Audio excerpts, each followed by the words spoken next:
Fala galera, tudo bem com vocês? Hoje nós estamos aqui para comentar o gabarito de uma questão de direito penal que foi proposta para vocês.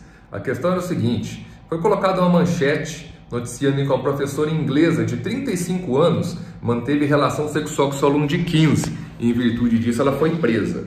A questão proposta foi, analisando somente a manchete da questão e imaginando que essas relações sexuais tivessem ocorrido aqui no Brasil, essa professora teria cometido algum delito? Se sim, qual? As assertivas da questão eram estupro de vulnerável, corrupção de menores, assédio sexual ou nenhum delito ela teria cometido. O gabarito foi esse, analisando somente a manchete da notícia e imaginando que essas relações sexuais tivessem ocorrido aqui no Brasil, essa professora não teria cometido nenhum ilícito.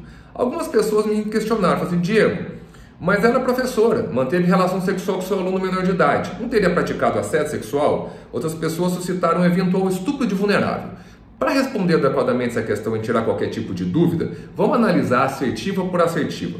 Vamos começar pelo delito de corrupção de menores. O delito de corrupção de menores está previsto lá no artigo 218 do nosso Código Penal. Ele prevê o seguinte, que uma pessoa persuade, induz, instiga um menor de 14 anos a satisfazer a lascívia de outra pessoa.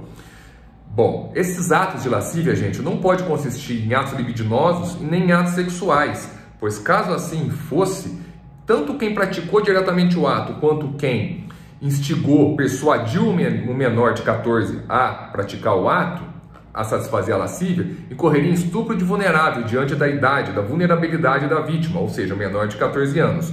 Então esses atos de lascívia do artigo 218 consistem em atos meramente contemplativos, fazer o menor vestir uma fantasia, ou ele se despir sensualmente para o destinatário da satisfação da lascívia, tá? Então esse não é o gabarito da questão.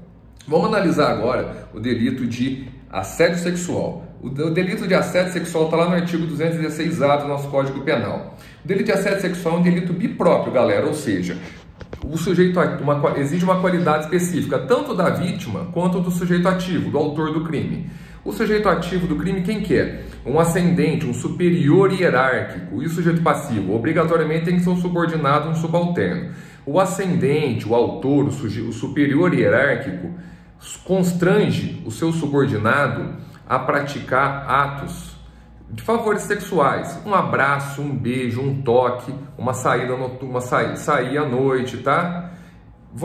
Desde já é importante falar que o STJ, lá no seu informativo 658, reconheceu a possibilidade de assédio sexual entre aluno e professor. Mas na notícia, gente, não foi postado que a professora se prevaleceu da sua ascendência hierárquica para conseguir a relação sexual. Então esse também não é o gabarito da questão. Vamos analisar agora o delito de estupro de vulnerável. O delito de estupro de vulnerável está previsto lá no artigo 217A do Código Penal, que é manter relação sexual ou atos libidinosos com a pessoa menor de 14 anos, tá? O parágrafo 1º do 217A traz os vulneráveis por equiparação, aquele que portador de enfermidade ou deficiência mental não possui necessário discernimento para a prática do ato, ou aquela pessoa que por qualquer outro motivo não consiga oferecer resistência. O parágrafo 2º, galera, foi vetado. O parágrafo 3º o quarto prevê as formas qualificadas do delito, ou seja, lesão corporal grave ou morte. O parágrafo 5º preleciona que, independente do consentimento da pessoa, da vítima, né, ou da experiência de relação sexual anterior, quem mantiver relação sexual tanto com quem está menor de 14 anos, quanto as pessoas descritas no parágrafo 1º, incorre em estupro de vulnerável. Bom, desde já, esse não é o gabarito da questão, porque o sujeito passivo lá, do 217A, é o menor de 14 anos ou as pessoas descritas no parágrafo 1º. O menino da notícia lá tem 15 anos, não foi postado que ele tinha enfermidade, não foi postado que ele não podia oferecer resistência por qualquer outro motivo ao ato, nem que ele não tinha necessário discernimento. Mas vamos lá, vamos analisar o artigo 217A. Diego, então quer dizer que manter relação sexual com menor de 14 anos é crime? Sim, diante do ordenamento jurídico brasileiro e diante do parágrafo 5º do 217A e da súmula 593 do STJ, independente do consentimento do menor ou da experiência sexual pretérita do mesmo, manter relação sexual com menor de 14 anos é crime. Mas, Diego, então vamos imaginar uma situação aqui.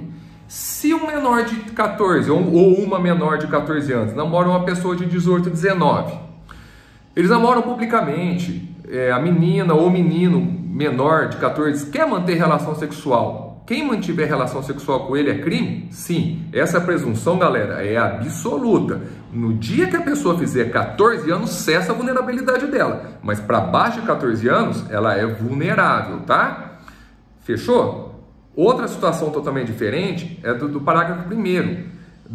Quem é portador de enfermidade ou não possui necessário discernimento na prática do ato, por deficiência mental ou qualquer outro motivo, ou quem não possa oferecer resistência, essa presunção de vulnerabilidade, galera, é relativa, tá? É diferente do menor de 14. O menor de 14 é presunção absoluta. Nas pessoas do parágrafo 1º, essa presunção é relativa. Tem que ser demonstrada casuisticamente, ou seja, caso a caso. Galera, as formas qualificadas de delito do 3º e 4º, nos parágrafos, lesão corporal grave ou morte, é préter doloso, ou seja, dolo no estupro e culpa no resultado, lesão corporal grave ou morte, tá? E o delito estupro de vulnerável, tanto o 217A quanto seu parágrafos, é delito hediondo, tá? Nesse comentário curtinho, espero ter tirado qualquer tipo de dúvidas de vocês, tá? Então, sempre à disposição. Sugestão, crítica, comentário, só entrar em contato, estamos sempre à disposição para atender vocês. Abração e até a próxima.